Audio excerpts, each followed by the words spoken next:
शुरुआत करते हैं। ये कहानी है गोह की। बिहार का एक ऐसा विधानसभा क्षेत्र जो राजनीतिक जटिलताओं और जमीनी हकीकत का एक जीता जागता उदाहरण है। आज हम यहाँ कोई व्यक्तिगत राय या ओपिनियन नहीं देने वाले हैं, बल्कि विशुद्ध डेटा और जमीनी तथ्यों के आधार पर एक स्ट्रक्चरल एनालिसिस करेंगे। हम देखेंगे कि सतह के नीचे असल में क्या पक रहा है और कैसे ये डेटा भविष्य की राजनीति का रास्ता तय करता है। तो चलिए सीधे मुद्दे पर आते हैं। आगे बढ़ने से पहले जरा इस रोड मैप को देख लेते हैं। हम जमीन की नब्ज टटोलने से लेकर 2025 के चुनावी नतीजों का डिकोड, यहाँ के अस्थिर वोटिंग पैटर्न, आर्थिक संकट और आखिर में 2030 के लिए एक बहुत ही सॉलिड गवर्नेंस ब्लूप्रिंट पर बात करेंगे। Section 1, pulse of the soil, गो की जमीनी हकीकत। देखिए, राजनीति सिर्फ कागज पर लिखे आंकड़ों से नहीं चलती। इसे समझने के लिए हमें जमीन और मौसम को समझना पड़ता है। अगर हम भौगोलिक तौर पर देखें तो गोह औरंगाबाद जिले में आता है और ये काराकाट लोकसभा क्षेत्र का एक बेहद अहम हिस्सा है। ये पूरी तरह से एक एग्रीकल्चरल बेल्ट है, यानी कृषि प्रधान क्षेत्र। यहाँ की उम्मीदें, यहाँ के डर, यहाँ की रोजमर्रा की जिंदगी, सब कुछ सीधे तौर पर खेतों की मिट्टी से जुड़े हैं। और ये बात यहाँ के डेमोग्राफिक्स यानी जनसांख्यिकी से बिल्कुल साफ हो जाती है। गोह की लगभग 88.7% 88.7% आबादी पूरी तरह से ग्रामीण है। इसका सीधा सा मतलब ये है कि यहाँ के नतीजे कोई अर्बन ट्रेंड या शहरी लहर तय नहीं करती। यहाँ हार जीत इस बात पर निर्भर करती है कि सिंचाई की सुविधा कैसी है, फसल की उपज कैसी है और ग्रामीण सप्लाई चेन कितनी मजबूत है। सीधी सी बात है, अगर गांव परेशान है तो सत्ता की कुर्सी कभी सुरक्षित नहीं रह सकती। Section 2, anatomy of the outcome, 2025 के नतीजों का विश्लेषण। अब इस आंकड़े पर जरा गौर कीजिए।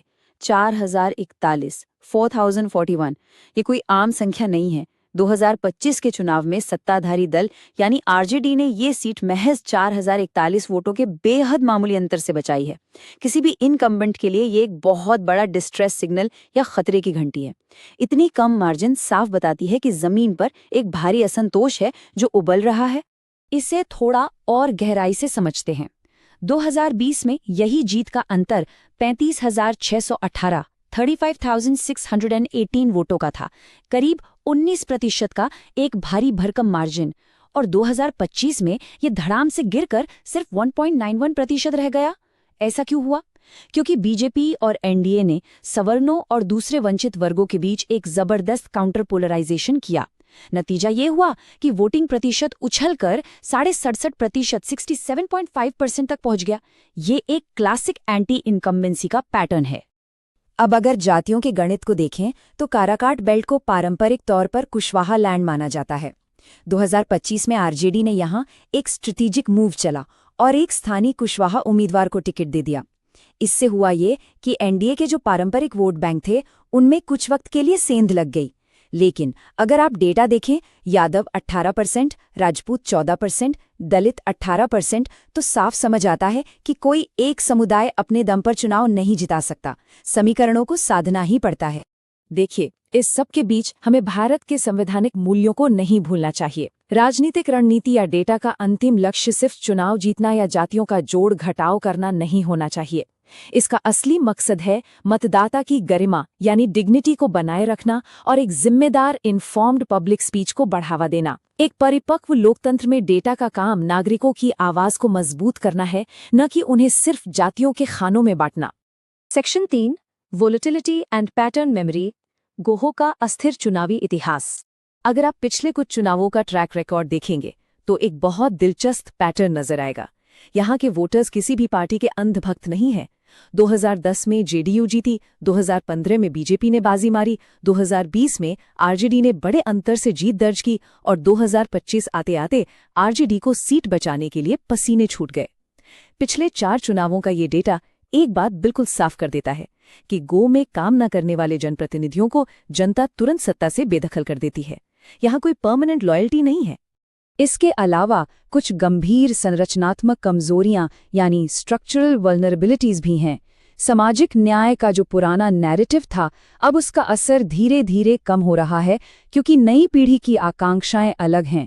आज लगभग हर ग्रामीण के हाथ में स्मार्टफोन है, जिससे व्हाट्सएप प्रोपेगेंडा का असर बहुत तेज होता है और हाँ, 2026 के बाद होने वाले परिसीमन यानी डीलिमिटेशन का खतरा भी भविष्य के किसी भी नेता के सामने एक बड़ी चुनौती बनकर खड़ा है।